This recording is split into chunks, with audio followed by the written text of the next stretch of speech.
Kita akan diperkaya oleh pengalaman Paulus dan Barnabas mendampingi orang-orang di Antiokhia melalui kisah para rasul yang akan kita dengar bersama-sama, serta Injil Yohanes yang mengajak saya, saudara-saudari, untuk mendengarkan sapaan Yesus dalam diri kita mengenai Roh Penghibur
dan curahkanlah kami dengan Roh Kudus-Mu. Semoga dengan curahan Roh Kudus itu kami dapat memahami sabda-Mu dan melaksanakannya dalam hidup kami sehari-hari. Sebab Dialah yang hidup dan berkuasa bersama Engkau dalam persatuan Roh Kudus, Allah sepanjang segala masa. Amin. Kita dengarkan baca sabda.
Jangan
tembok biasa lagi pintu gerbangnya 12 pintu. Di atas pintu gerbang itu ada 12 malaikat, dan di atasnya tertulis nama ke-12 suku Israel. Di sebelah timur terdapat 3 pintu gerbang, di sebelah utara 3 pintu gerbang, di sebelah selatan 3 pintu gerbang, dan di sebelah barat 3 pintu gerbang. Tembok kota itu mempunyai 12 batu biasa, dan di atasnya tertulis nama ke-12 rasul anak Tuhan. Di dalam kota itu tidak terlihat bait suci, sebab Tuhan yang Maha Esa sendirilah bait sucinya, demikian juga anak Tuhan itu. Kota itu tidak memerlukan makanan dan buah untuk menerangi, sebab kemuliaan Allah yang meneranginya, dan anak Tuhan Tuhan lalu. Demikianlah sabda Tuhan.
Jika seseorang mengasihi aku, ia akan menuruti firman-Ku. Bapakku akan mengasihi dia. Kami akan datang kepadanya dan tinggal bersama-sama dengan dia. Siapa saja yang tidak mengasihi aku, ia tidak menuruti firman-Ku. Firman yang kamu dengar itu bukanlah dari aku, melainkan dari Bapa yang mengutus aku. Semuanya itu aku katakan kepadamu selagi aku berada bersama-sama dengan kamu. Tetapi penolong, yaitu Roh Kudus, yang akan diutus oleh Bapa dalam namaku, dialah yang akan mengajarkan segala sesuatu kepadamu, dan akan mengingatkan kamu tentang semua yang telah aku katakan kepadamu. Damai aku tinggalkan bagimu, damai-Ku aku berikan kepadamu. Dan apa yang aku berikan tidak seperti yang diberikan oleh dunia kepadamu. Janganlah gelisah dan gentar hatimu. Kamu telah mendengar bahwa aku telah berkata kepadamu, aku pergi, tetapi aku datang kembali kepadamu. Sekiranya kamu mengasihi aku, kamu tentu akan bersukacita, karena aku pergi kepada Bapa-Ku, sebab Bapa lebih besar daripada aku. Sekarang juga aku mengatakannya kepadamu sebelum hal itu terjadi, supaya apabila hal itu terjadi, kamu percaya. Demikianlah sabda Tuhan. Terpujilah Kristus.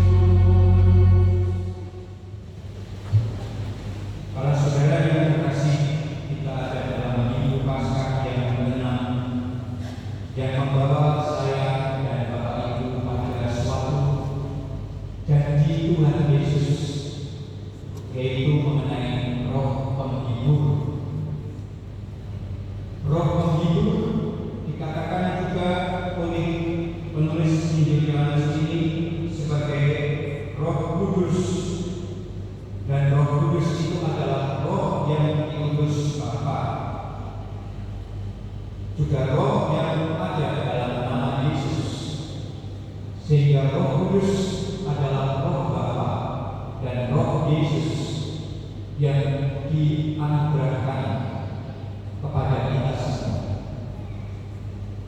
Saudara-saudari yang terkasih, dalam Gereja Katolik ada tradisi novena Roh Kudus, bahkan kelompok doa karismatik adalah kelompok doa yang kuat berdevosi kepada Roh Kudus.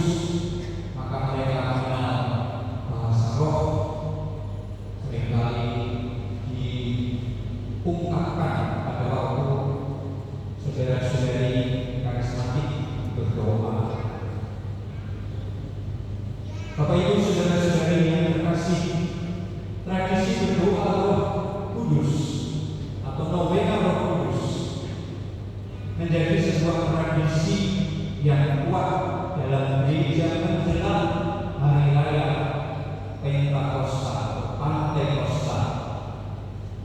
Namanya novena, maka persis 9 hari didoakan oleh gereja untuk mempersiapkan diri setiap pribadi dihangatkan kembali oleh Roh Kudus. Roh yang sama itu juga adalah roh yang membuat putusan pada konsili pertama di Yerusalem sebagaimana kisah para rasul tadi.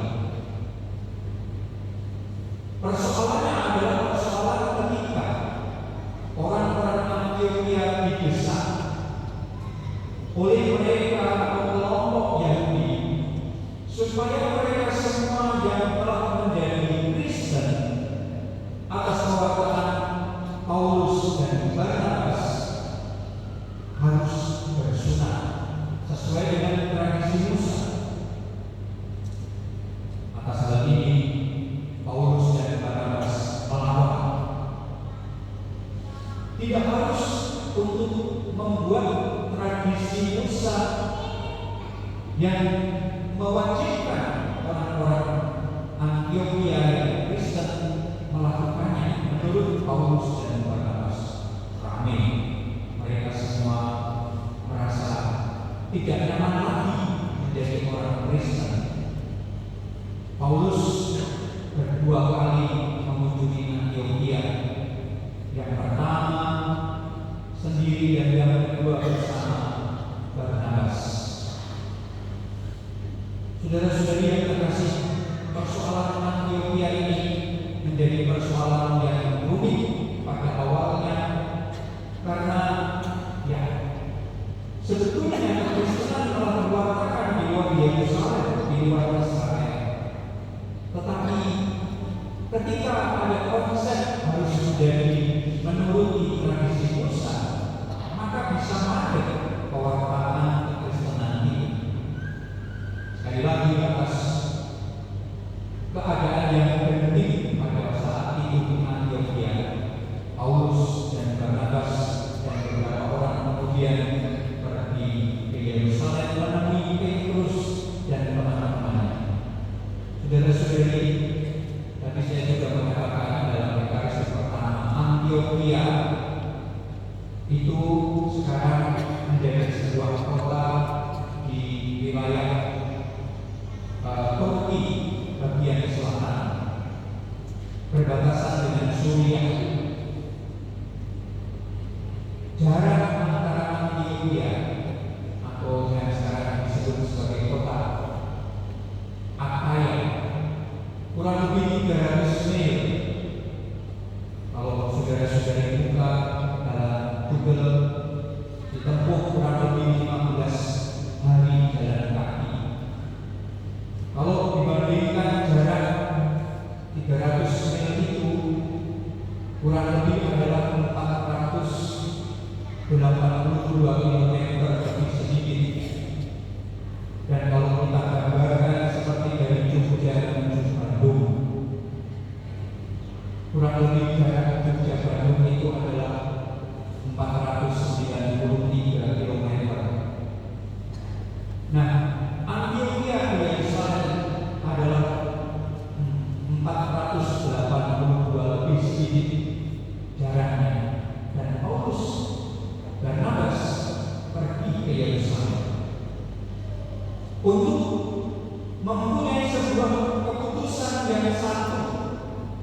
Dan dikatakan dalam teks Kisah Para Rasul adalah keputusan Roh Kudus dan keputusan kami, bahwa kemudian diputuskan bahwa orang-orang Antiokhia tidak perlu untuk kemudian menjadi menghidupi tradisi Musa dengan bersunat, tetapi yang diminta adalah hindari untuk makan hewan-hewan yang mati tercekik dan seterusnya. Yang menarik adalah putusan Roh Kudus dan putusan kami, kata Kisah Para Rasul tadi. Jadi persoalan-persoalan yang rumit, persoalan-persoalan yang susah dan genting pada saat itu teratasi oleh Roh Kudus yang menjadi penentu bersama dengan rasul-rasul yang lain dalam koordinasi Santo Petrus pada waktu itu. Gereja akan terus disertai oleh Roh Kudus itu sampai akhir zaman. Dan menurut Injil Yohanes, roh itu adalah roh penghibur, bukan roh pemecah. Roh Kudus itu adalah roh yang membuat setiap pribadi merasa dikuatkan, diteguhkan, bukan sebaliknya. Maka adalah hal yang sangat utama ketika gereja kemudian mempunyai tradisi berdoa novena Roh Kudus, dan itu didoakan oleh seluruh gereja dengan berbagai macam cara ataupun dengan berbagai macam metode yang dipakai di gereja ini. Novena Roh Kudus memang ditempatkan dalam Ekaristi harian jam 4:30 dan 5:30 pagi setiap hari, mulai dari hari Jumat setelah hari raya kenaikan Yesus sampai menjelang Pentakosta. 9 hari kita doakan untuk memohon anugerah Roh Kudus, atau yang kadang sering kemudian dispesifikasikan 7 karunia Roh Kudus, sabta karunia Roh Kudus yang kita mohon lebih kuat menghangatkan hidup kita, hidup gereja. Saudara-saudari yang terkasih, saya ingat juga apa yang dikatakan oleh Bapak Kardinal ketika menceritakan mengenai konklaf. Yang diungkap oleh Bapak Kardinal adalah Roh Kudus yang hadir bersama-sama dalam diri para kardinal yang bersidang konklaf pada saat itu. Bapak Kardinal memberi kesaksian di ruangan Kakak Sistina, tak lagi terdengar bisik-bisik, tak lagi terdengar omong-omong, semua hening. Dalam waktu 25 jam lalu terpilihlah Kardinal Fransiskus Saverius Provos yang kemudian menjadi Paus Leo ke-14. Saya membayangkan Roh Kudus menyertai para kardinal untuk memilih seseorang yang dengan putusan Roh Kudus dan putusan para kardinal lalu terpilihlah Leo ke-14. Memang Roh Kudus kadang-kadang tidak kentara dalam diri kita, tetapi kita merasakan kekuatan Roh itu dalam hati kita masing-masing, karena Roh selalu berbicara kepada kita. Oleh sebab itu, saudara-saudari yang terkasih, apa yang dikatakan oleh Yesus kepada kita setelah Dia berkata mengenai Roh penghibur, Roh penolong, lalu Yesus mengatakan, damai-Ku akan Kutinggalkan untuk kamu. Dengan pertolongan Roh yang sama kita memohon damai Tuhan dianugerahkan kepada kita, supaya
persembahan ini dengan curahan rohmu, agar bagi kami menjadi tubuh dan darah Tuhan kami Yesus Kristus.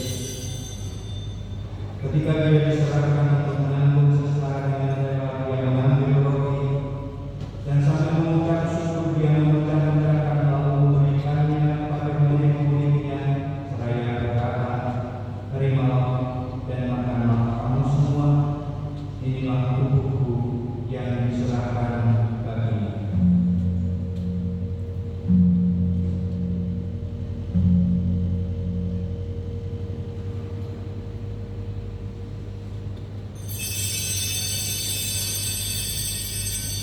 Demikian pula sesudah perjalanan dia mengambil piala, sekali lagi dia mengucap syukur kepadanya, memberikannya kepada murid-muridnya seraya berkata, "Terimalah dan minumlah kamu semua, inilah piala darahku, darah perjanjian baru dan kekal, yang ditumpahkan bagimu dan bagi semua orang demi pengampunan dosa.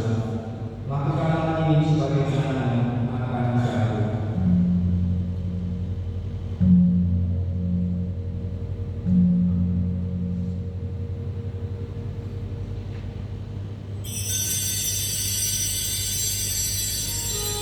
Aku misteri iman kita, berikanlah dunia, selamatkanlah kami, karena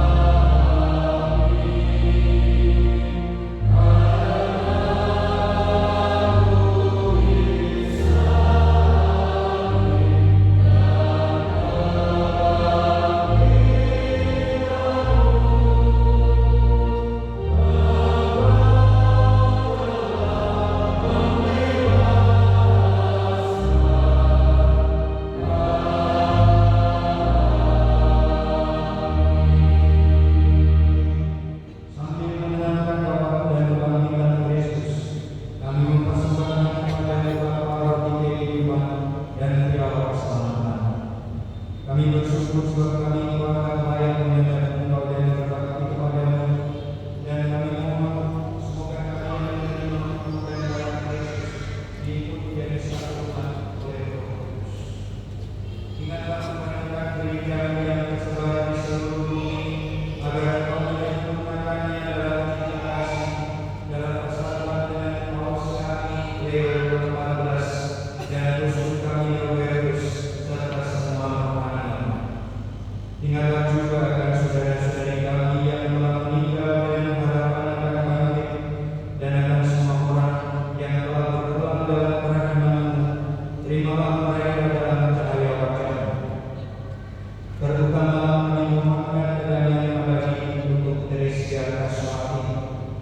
Kami mohon kasihanlah kami semua, agar kami pun menerima dalam kebahagiaan abadi bersama Santa Maria Bunda Allah, Santo Yosef mempelainya, para rasul dan semua orang kudus sepanjang masa yang hidupnya berkenan padamu.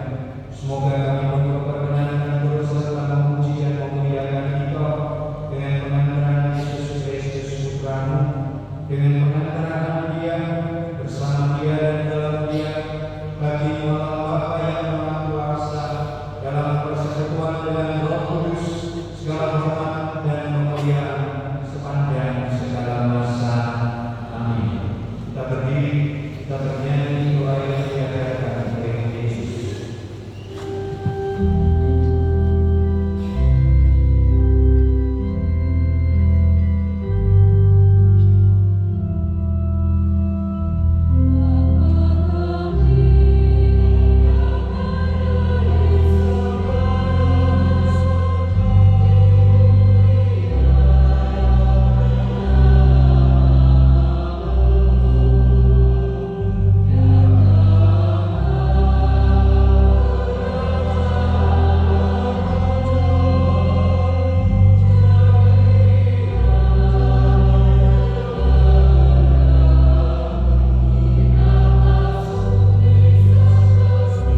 Ia yang melimpahkan oleh limpahan belas kasih, bebas dari dosa, dijauhkan dari segala gangguan, sambil menantikan harapan yang membahagiakan dan kedatangan penyelamat kami, Yesus Kristus, sebab Engkaulah Raja yang mulia dan berkuasa untuk selama-lamanya.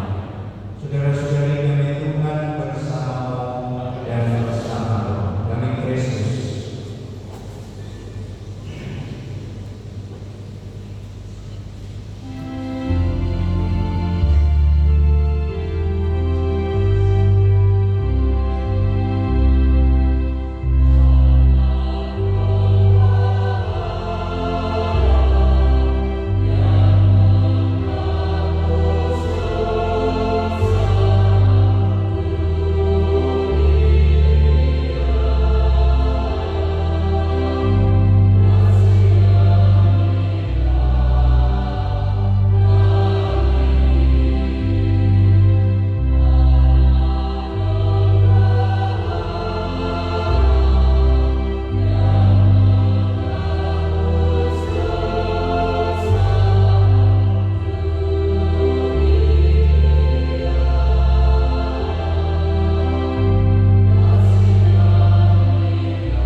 Kita berdiri, kita bernyanyi Himne Kesiapsiagaan sebagai Himne Pemilu 2025.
Terima kasih atas